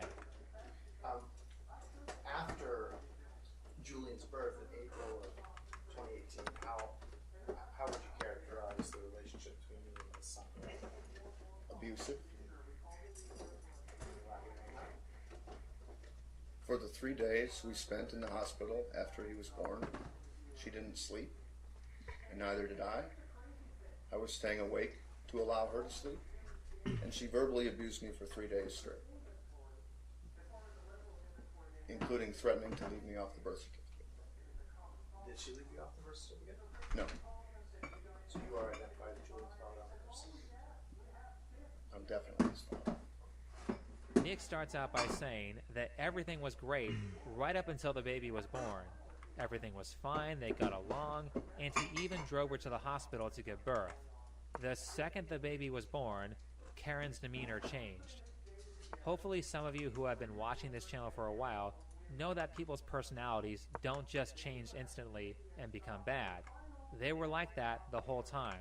They just took off their mask because they got what they wanted, and they are revealing to you who they actually are. Both men and women do this, and it's my hope with this channel to teach everyone how to identify the signs before the big reveal happens.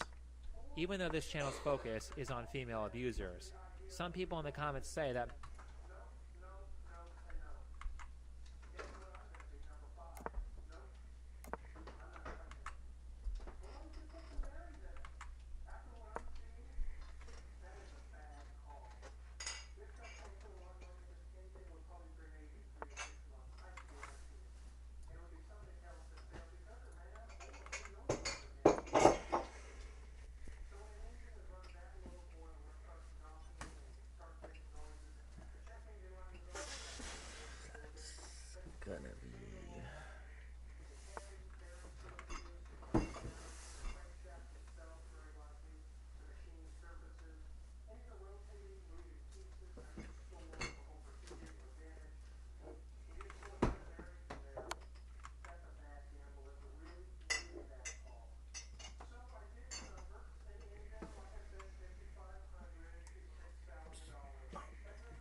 male abusers do a lot of the same things, and they are right.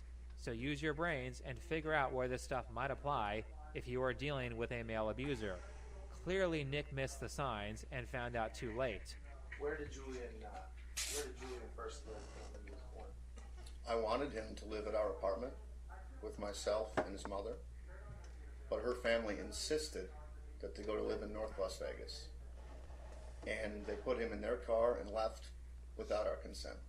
They essentially kidnapped him right from the hospital. Who all went in the car with them?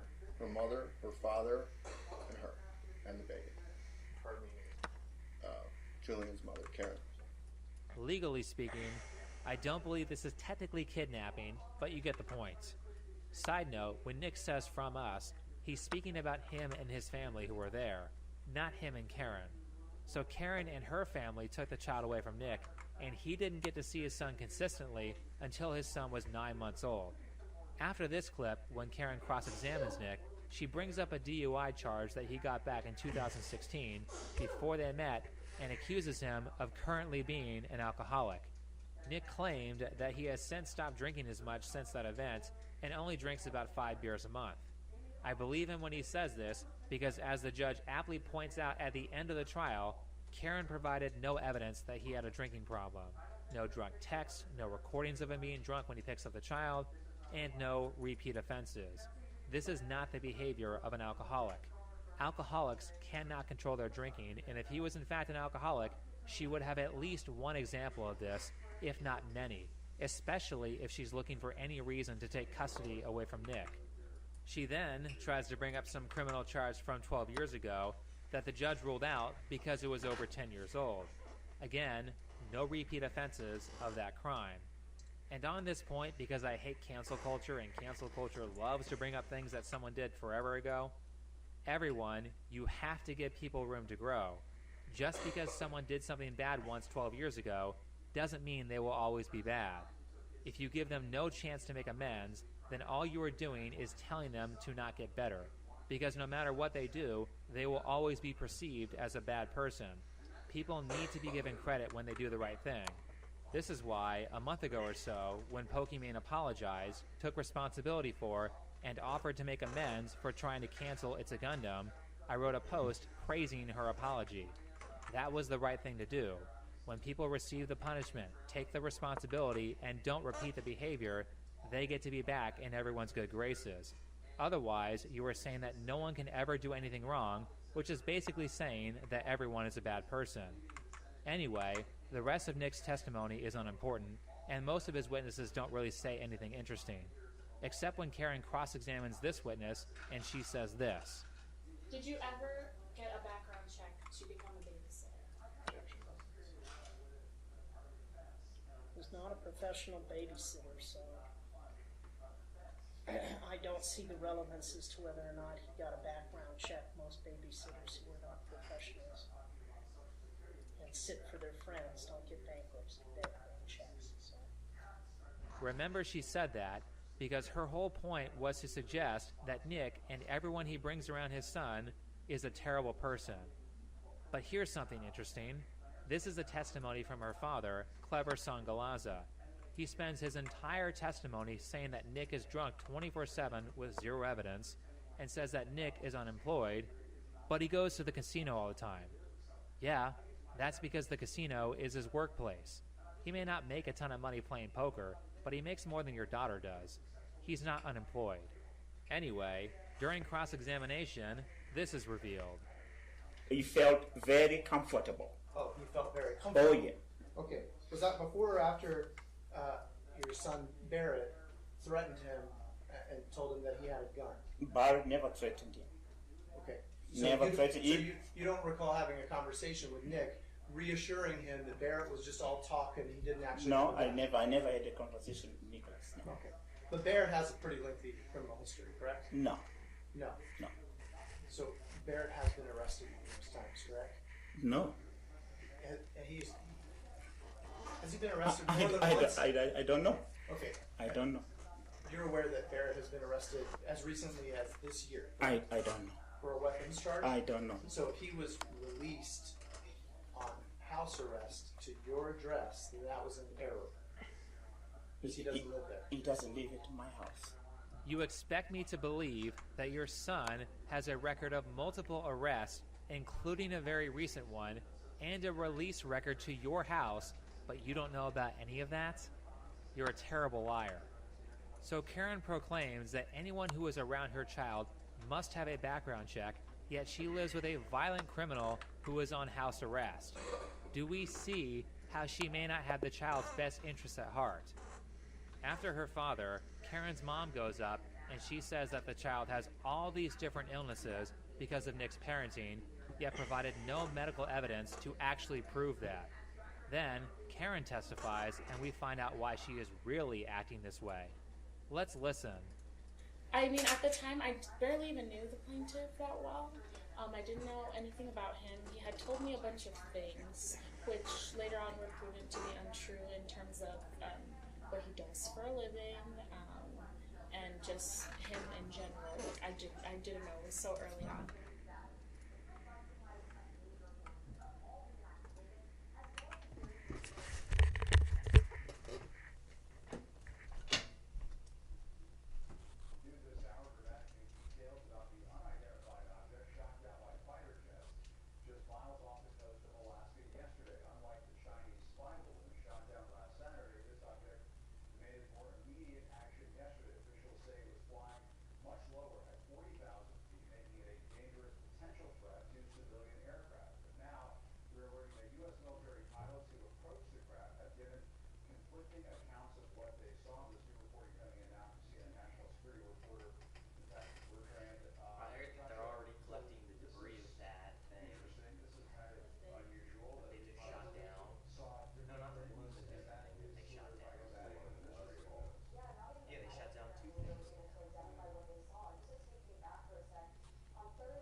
have evidence that Karen is a Yep, liar. right on the so I'm not sure footrest. if Nick actually lied about his wealth or she just assumed things.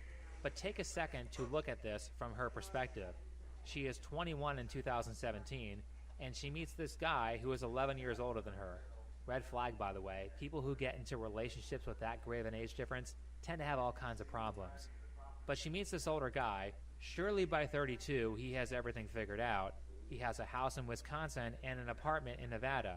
And he is a professional poker player, so he must be doing well for himself. Well, it turns out that he had a trust fund, and the house was likely a gift from that trust, plus a large sum of money that he probably uses for his poker buy-ins. And he doesn't pay for the Vegas apartment, his aunt does. Karen found out that he was basically broke, except it was too late because she had already gotten pregnant before she found out. She thought she was going to get paid. And I say that because during the first trial I showed you, she accused Nick of lying about his income when she tries to shake him down for child support. Counsel, anything else? Yeah, we'd like to address the child support. So, Dad stated, it's in our motion, that his monthly income was about $1,800. Right, and you just think that that's not true. Destroying random people in chess. Yeah. The world's greatest. Karen kidnaps child. I know. What? Is that some Darman video or something? No, it's not. What is it? It's A documentary? the Like a court case. Oh, yeah, it's a court case. nice. Silly Maxie. He got up from his basket. Bro thought he could escape. And then when he got back in his basket, because he knew I was going to try to catch him when he got out, he came out again because he thought I was going to the kitchen. He really wants cheats that desperately that he'll risk getting caught. Shush, shush, shush. Yes.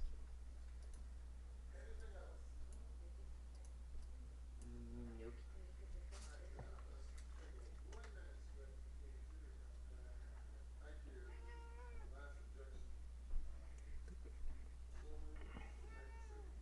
Your claws are sharp. Take your thumb off.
You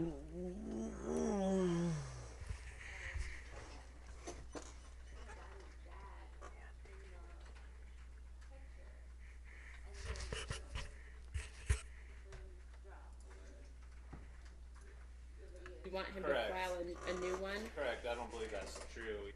Speaking of the first court case, Karen then blatantly lies about co-sleeping with her child. When Julian was an infant, you co-slept with him, correct? I don't remember. You don't remember? You don't remember Judge Marquis saying that she wanted to know the name of your doctor so she could call the police on him for recommending co-sleeping? Sure. Last, Karen says this. It's concerning that the baby can't speak for himself, and and he has to go through all of these things with a parent that he won't communicate what it is that's going on. Well, if that wasn't the projection of the century, then I don't know what is. Karen, you also don't remember being chastised multiple times by Judge Marquis for not communicating and hoarding information? She uses the old radical leftist argument of, I am speaking for the people who don't have a voice. Pay attention to the kind of person who uses this argument. There is plenty of evidence that Karen does not care about her child at all. Clearly, her child Julian is just a bargaining chip. Judge Becker even says as much herself. Hey, I took him to the doctor because he's got diaper rash again, and the doctor said we need to put these ointments on 3 times a day, and this one is 4 times a day, and that's the stuff you should be telling him. And the fact that you don't tells me that you're more interested in making him look bad than you are in what would be best for your son. This leads us to the end of the trial. Judge Nancy Becker calls them both terrible parents and keeps their custody at 50-50. I partially agree with her analysis and admit that Nick isn't the best guy in the world. But Judge Becker equates Nick being too lazy to learn how to take care of a diaper rash without Karen's help to Karen's overt lying, withholding of vital health information about the child, illegally not letting Nick see his child for months, and allowing a recently convicted violent criminal to live in the same house as her child. That doesn't sound very fair to me. What's worse is that she does not only not get in trouble for committing perjury, which is a felony, for lying about the co-sleeping and a bunch of other stuff, but Nick also has to pay her child support. Imagine you have a woman who abuses you, keeps your child from you, makes false accusations and calls the police on you, recruits her entire family and a reporter to run a smear campaign against you, and you still have to pay her child support every month. The child support decision wasn't even about what's right or what's wrong. The judge just awards it as a part of court procedure. Hey, I see that you make slightly more than her, so you have to pay. This is completely evil, and there is evidence that suggests that the majority of Karen's behavior was caused by her wanting a big child support payout. Now, if there's one thing that I would really like to drive home for the end part of this video, is that when you incorporate a rule, you have to look at how people are actually interacting with that rule. Because good rules are very hard to establish, and frequently, rules do something completely different from the original intent. This is why you have to be realistic about your ideas, and the reality is that child support very frequently turns children into pawns. Child support very frequently encourages divorce and encourages gold digger relationships that are pathological. It's an incentive that creates abusive relationships. Or how about in Nick's case? Clearly, Nick needs a kick in the ass to get his life together. The reason he doesn't have full custody of his kid right now, based on the judge's ruling, is because he was too lazy to Google how to fix a diaper rash that got out of hand, and he makes less money than a full-time cashier at his profession. But even if he does get everything together, what motivation does he have to increase his income?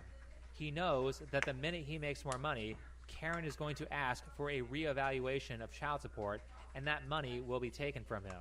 So why bother? On Karen's end, with her promising career in political science, what is her motivation to go out and achieve? If her degree isn't useless and she gets any kind of half-decent job, she will not only stop getting child support, but she will now be the one paying child support. You see how horrible the system is?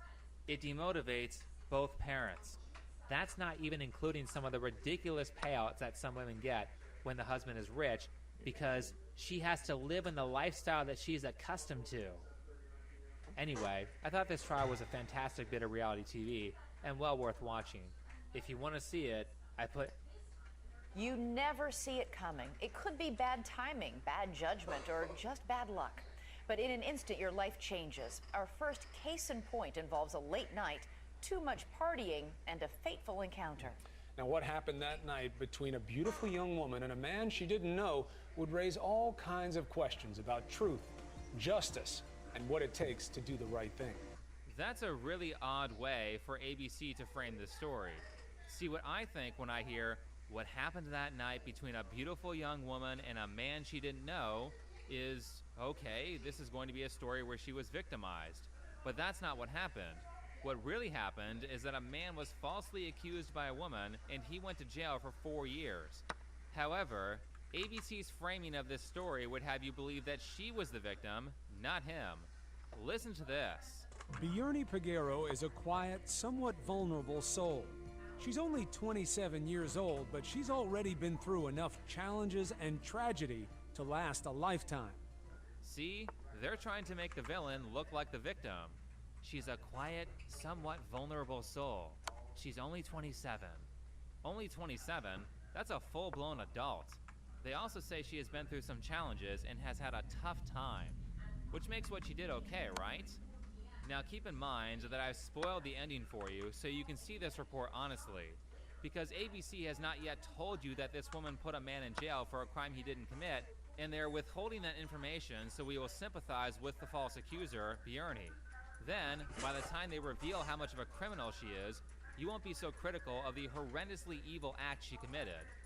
The way ABC presents this story is called framing. For those of you who don't know what framing is, let's use the Wikipedia definition because I think it's actually pretty accurate. A frame defines the packaging of an element of rhetoric in such a way as to encourage certain interpretations and to discourage others, which means that essentially the framing of an idea changes how you perceive it. If Chris Cuomo and the ABC team wanted you to perceive this story honestly, they would have done it from the viewpoint of the man who was actually the one who was victimized. His name is William McCaffrey. But instead, ABC tells this story from the viewpoint of the false accuser. This changes how you perceive the story so that not only will you sympathize with an incredibly evil person, but by the end of it, you will even think she's an outstanding individual. If there was ever a story that so accurately displays the media bias against men, it's this one. Let's get into it, but first, if you like the content you see on this channel, then consider making a donation. Viewer support helps keep me independent, and it helps fund a lot of the quality improvements that I make on this channel. Links to my PayPal, Patreon, and Subscribestar pages can all be found in the description. And also, don't forget to support me on Alt Tech. Links to my BitChute channel, my Minds page, and my Parler page can be found in the description as well. Alright, let's talk a little bit about the backstory. I'm going to hand it over to Chris Cuomo to explain it for us. The story of what happened begins on the streets of New York City on a Saturday night in the summer of 2005. Bjorni's enjoying a girls' night out. As usual, she's with Aurora Pujols, a best friend who's really more like an older sister. As the night winds down, Bjorni and Aurora are sitting in Aurora's car while their friends pick up food from this restaurant. A group of men cruising for action pulls up next to them, inviting them to a party. So these random guys come up to Bjorni's friend's car and start hitting on her and her friend while they are waiting for other friends to come out of a restaurant. Bjorni's friend Aurora